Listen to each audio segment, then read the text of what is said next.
Hi everyone, আর একটা ব্লগে আপনাদের সবাইকে ওয়েলকাম জানাচ্ছি। শনিবার শুরু করছি সকালের চা দিয়ে। এই চাটা আমার খুব পছন্দের। লেমন গ্রাস আর একটু আদা দিয়ে জলটাকে একটু ফুটিয়ে চা পাতা দিয়ে আমার কাপে একটু হানি, আমার ছেলের কাপে একটু চিনি। এই চা পাতাটা দেখেছেন? বেশ বড় বড় চা পাতা। এটা আমাদের উটি কুন্নুরের অরেঞ্জ পিকো। আমি খুব কল করে বাড়িতে অর্ডার করিয়ে নিয়ে আসি। তারপরে একটু কাজ ছিল শনিবার সকালের, কাজ শেষ করে আমি আর আমার ছেলে মিলে চা নিয়ে বসেছিলাম।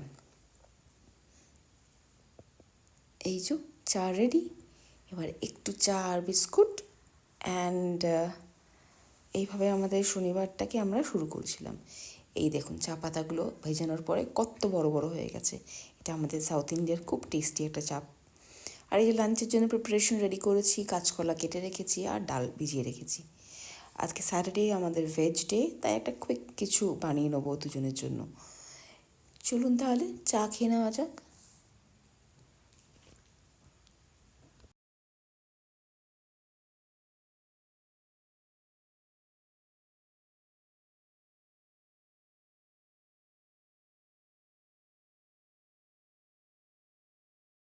একটু ঠিকঠাক কাজ করে নেওয়ার পরে এই হয়ে গেল আমাদের লাঞ্চ। সাম্বার ডাল, কাঁচকলার একটা সুন্দর ফ্রাই, এটা সাউথ ইন্ডিয়ান স্টাইলে বানিয়েছিলাম। একটু সর্ষে, একটু কারি পাতা ফোড়ন দিয়ে বেশ চটপটা লাগে খেতে। ভেজ ডেতে রোজ রোজ বাঙালি খাবার না খেয়ে মাঝে মধ্যে এরকম সাউথ ইন্ডিয়ান খাওয়া খেতে খারাপ লাগে না। পাঁপড়টাও খুব টেস্টি কিন্তু। টুক করে আমরা খাওয়া দাওয়া সেরে ব্যাস হয়ে গেল বিকাল। আর সেরকম কোনো প্ল্যান ছিল না। চলুন এখানেই আজকে শেষ করছি। Thank you.